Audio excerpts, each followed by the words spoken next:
Bom dia, boa tarde, boa noite, tudo bem? Seja muito bem-vindo ao canal Imparável aqui no YouTube e também ao Imparável Cast no Spotify.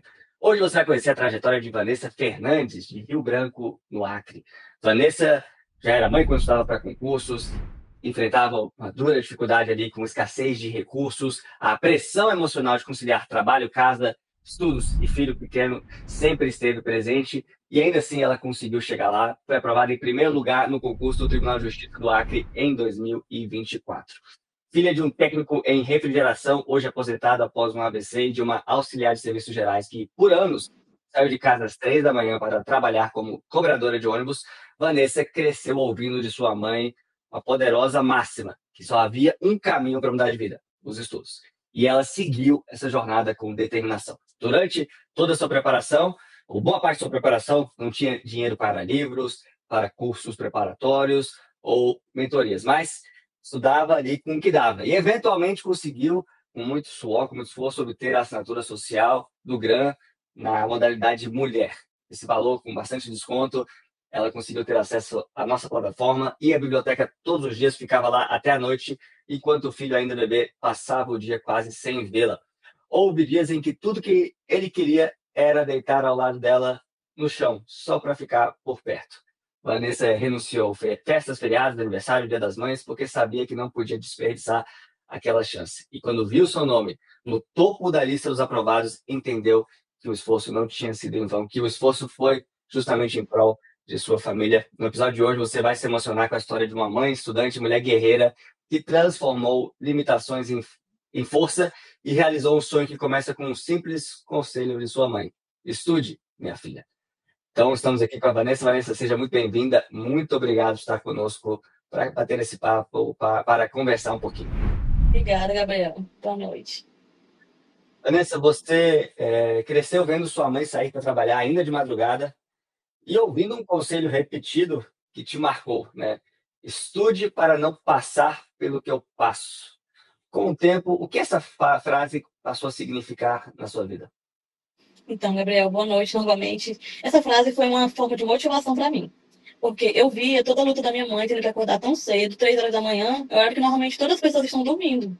É para a pessoa estar dormindo, descansando. Eu a via desse jeito, se arrumando para ir trabalhar, para pegar o primeiro ônibus, para poder ir até a garagem e começar o dia como todas as outras. Isso me motivou muito, porque eu via que aquilo não era o futuro que eu queria para mim, não era o futuro que eu queria também para ela. Aí, eu desde criança estudava muito, estudei muito mesmo desde criança, justamente para dar uma vida melhor para ela, naquela época, para meu pai, para meus irmãos e hoje, para o meu esposo, para o meu filho, as pessoas da minha família. Seus pais, então, foram grandes incentivadores dos seus estudos. Eu imagino que você teve uma certa dificuldade ali de ir estudar pela dificuldade da vida que você carregava naquele momento, né? Muitos recursos muito limitados. Como é que era a sua realidade na infância, na adolescência? Então, eu não vou falar, eu não vou ser hipócrita e falar que eu já passei necessidade, que eu não passei necessidade. Mas era sempre, tínhamos o que comer naquele dia. Tinha o que comer café da manhã, no jantar e no almoço, e pagava as contas e não era nada além disso. Não tínhamos outras coisas melhores, como uma roupa que eu queria, tanto por ser mulher, né? Menina é sempre mais vaidosa. Aí queria sair com as amigas para algum cinema, não tinha tantos recursos. Uma roupa, um sapato, uma bolsa.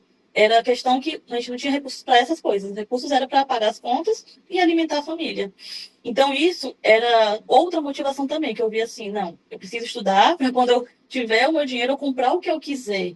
Quando eu olhar uma bolsa, quando eu olhar uma roupa, eu comprar aquela coisa e não ficar pensando que, tirando disso, eu não vou conseguir pagar uma conta. Se eu comprar isso, eu não vou conseguir comprar o alimento para meus filhos no próximo dia. E assim foi. Essa foi uma das motivações também. Você era boa aluna na escola? Era.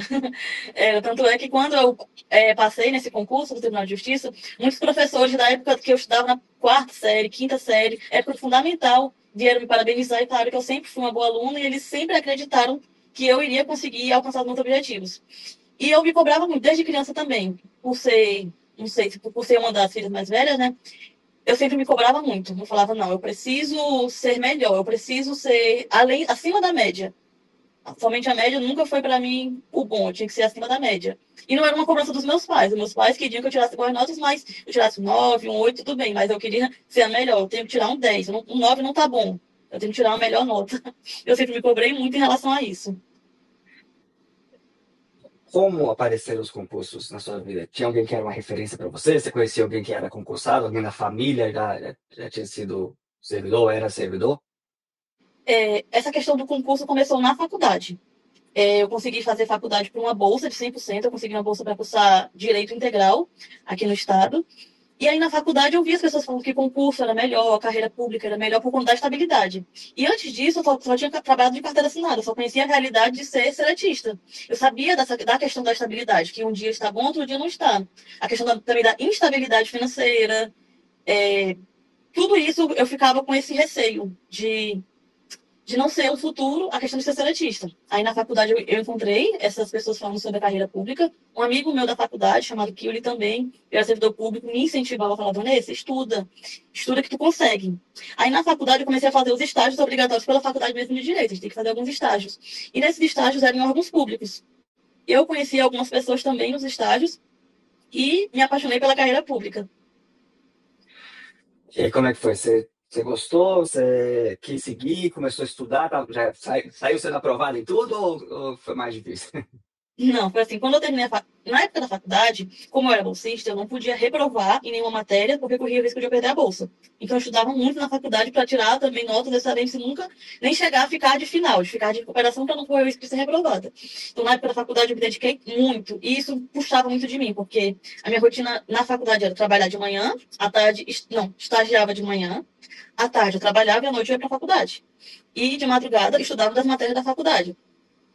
Esse período puxava muito de mim. Era um período que eu estudava tanto que eu ficava exausta. Aí, quando eu terminei a faculdade, em dezembro, eu consegui uma proposta de emprego para trabalhar como secretária terceirizada na Polícia Federal. E lá que eu me apaixonei ainda mais pela área de concurso. Lá as pessoas me incentivavam também bem mais do que já me incentivavam na faculdade, já me incentivavam nos outros estágios.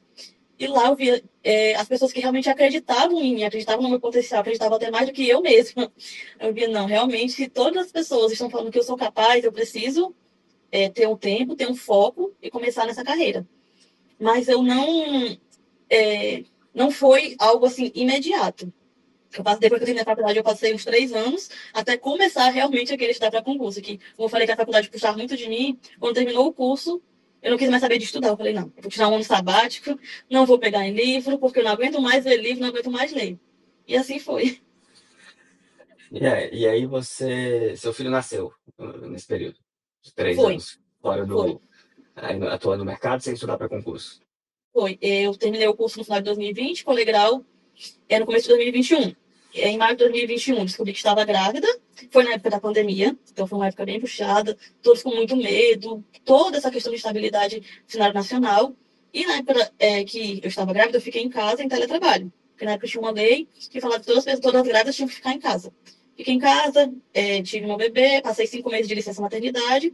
E quando eu voltei, como ele era muito pequeno, e eu ainda era seletista na Polícia Federal, eu via que ele precisava de mais do que aquilo que eu estava oferecendo para ele. Quando ele tinha 4 meses, ele pegou Covid. E aí, ter que depender da saúde pública foi algo que me desmoronou, porque eu ficava vendo, meu Deus, se eu tivesse condições, ele estaria em outro local. Se eu tivesse condições, ele estaria mais amparado. E assim foi. À medida que ele ia crescendo, eu vi essa necessidade de oferecer melhores condições para ele. Saúde, estudos, lazer. E eu comecei a ver que ele precisava que eu desse algo além do que eu já estava dando para ele. Então, um grande incentivador para você estudar com afinco para os concursos foi o seu filho pequeno. Foi o Arthur. Eu via que ele precisava. Eu via que ainda estava se repetindo o mesmo ciclo dos meus pais, que por mais que eu fosse já formada em direito, eu ainda era seletista. Por mais que eu não ganhasse tão mal, mas eu também não ganhava tão bem como eu gostaria. Eu não podia oferecer para ele a vida que eu queria, desde criança, oferecer para minha família. Então foi ele que foi o grande incentivador. Um bebê pequeno, rotina apertada, né, trabalho, estudos, família, casa, você decidiu estudar para concursos com afinco. E muitas vezes, quando seu filho dormia, você saía para estudar, né? O que passava na sua cabeça sua mente naquela saída silenciosa? Então, nós mães, a gente se culpa muito. Eu me culpava muito, Gabriel. Eu saía de casa de manhã cedo, ele estava dormindo. Aí eu já ficava com o coração apertado, por não estar lá dando cheiro nele, não estar acompanhando ele crescer. Chegava à noite já, 9 horas, 9 horas, 9h30 da noite, ele já tinha jantado e já estava dormindo também. Então, assim, eu ficava assim, eu ficava pensando assim, meu Deus, eu não tô vendo ele crescer, eu não tô vendo ele se desenvolver. Será que eu pensava até, será que ele vai me reconhecer como mãe? Porque ele não me via. Aí eu me culpava tanto. Quem te ajudava nessa. A Você minha tem uma rede de irmã apoio? Sua irmã? tinha, graças a Deus, a minha irmã e a minha mãe se revezavam, cuidavam dele, enquanto eu precisava estudar. Elas te apoiaram muito, então, nesse projeto. Pronto. Minha mãe até hoje ela fala da minha filha, eu cuido do seu filho se você quiser trabalhar, se você quer estudar. Mas para ir para a festa eu não vou cuidar do seu filho, não. Aí eu, não, mãe, não se preocupe, não, que quando pedir, é somente quando eu precisar para trabalhar ou para estudar. Teve um dia que o Arthur, seu filho, deitou perto de você com um travesseiro enquanto você estudava. O que esse simples gesto dele te mostrou sobre amor e renúncia? Ah, eu fico até com vontade de chorar quando eu lembro. Eu tinha uma escrivaninha bem, bem velhinha assim, no meu cantinho de estudos e tinha meus livros. Aí nesse dia ele estava na cama e eu estudando, olhando para ele para ver se ele estava mexendo em alguma coisa, se estava tudo bem com ele.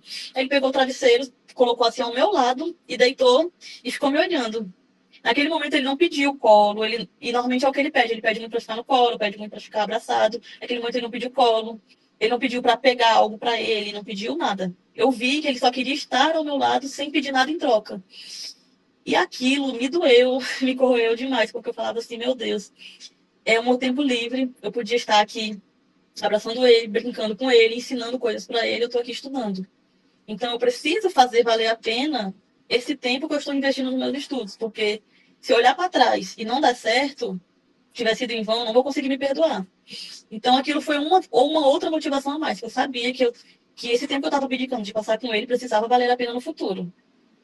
Vanessa, você comentou com a gente antes da conversa que não tinha nem dinheiro para comprar um Vadmec atualizado, né? Que por muito tempo não tinha condições nem de comprar um preparatório. Só depois, quando conheceu o grande social, a estatura mulher, que conseguiu.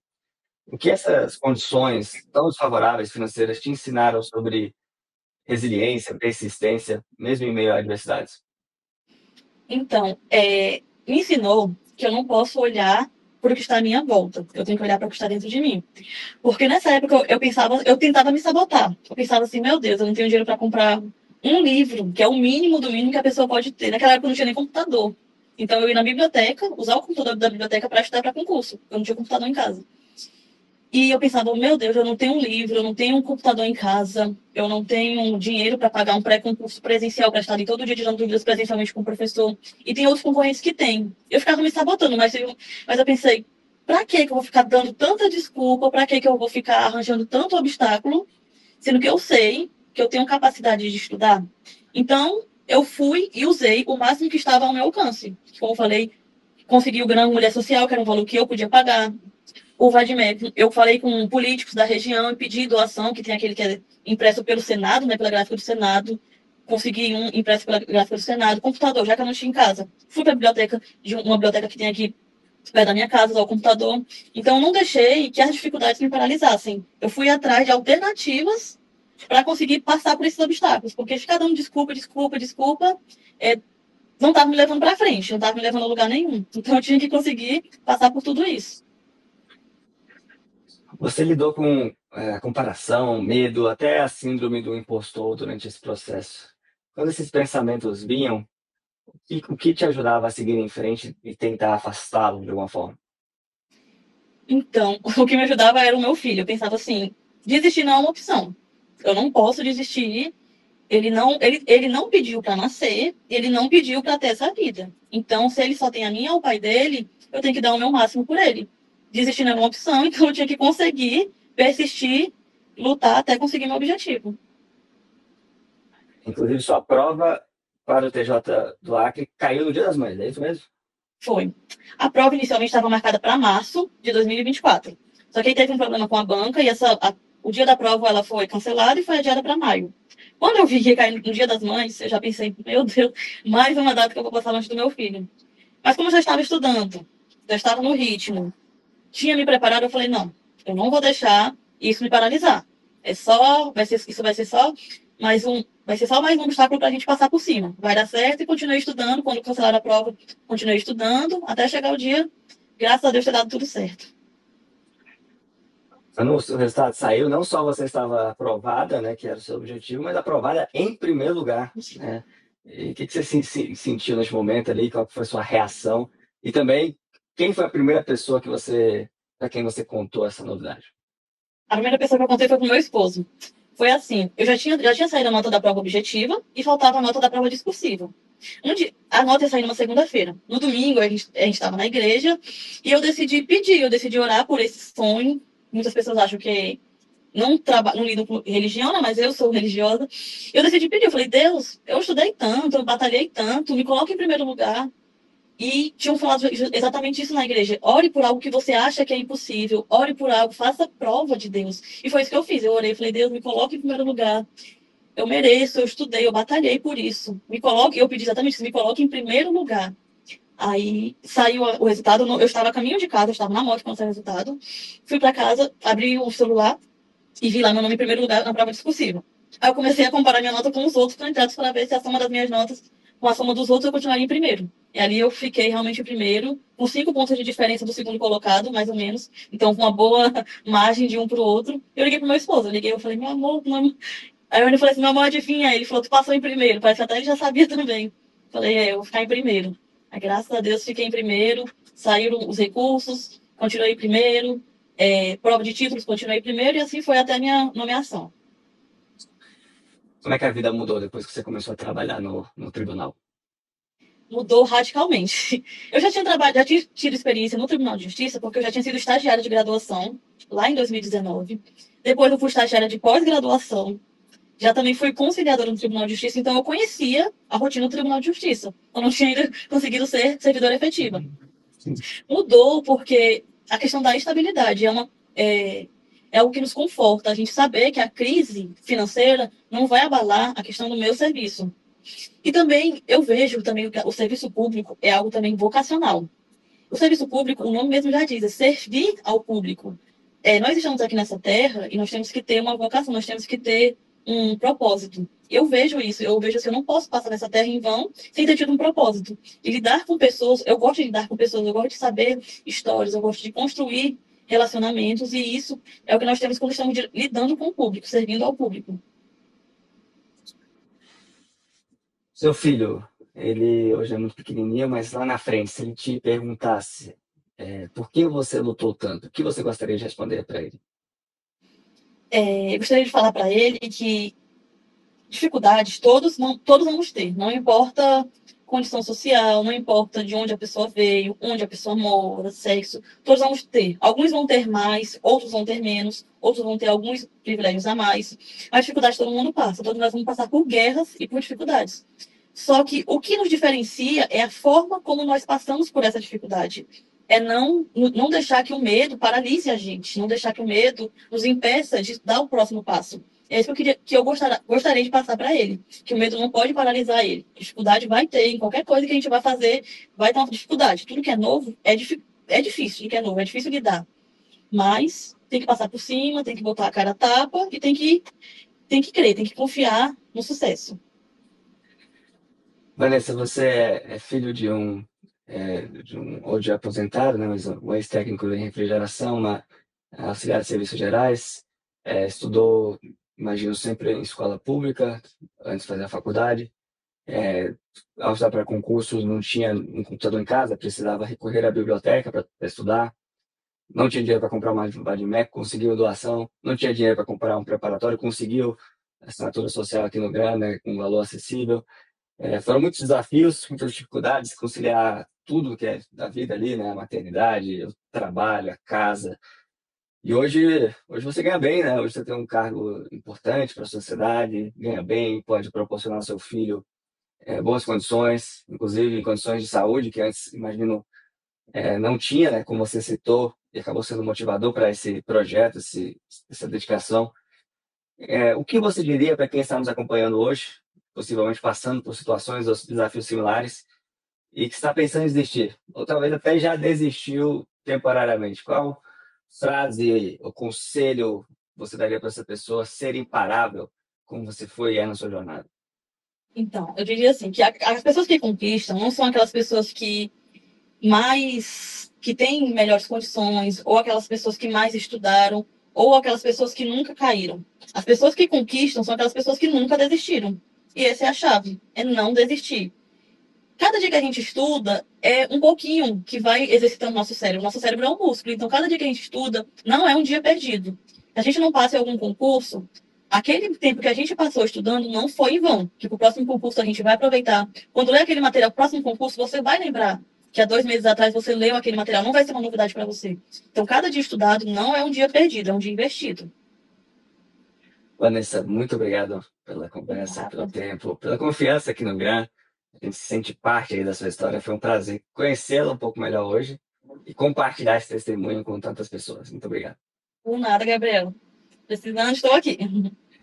E muito obrigado a você que nos acompanha por aqui. Pedimos que deixe seu like, deixe seu comentário, que compartilhe esse conteúdo com outras pessoas que precisam dessa inspiração. Ative as notificações clicando aí no sininho se você estiver no YouTube ou siga esse podcast, curta esse podcast no Spotify. Até a próxima, fique com Deus. Tchau, tchau.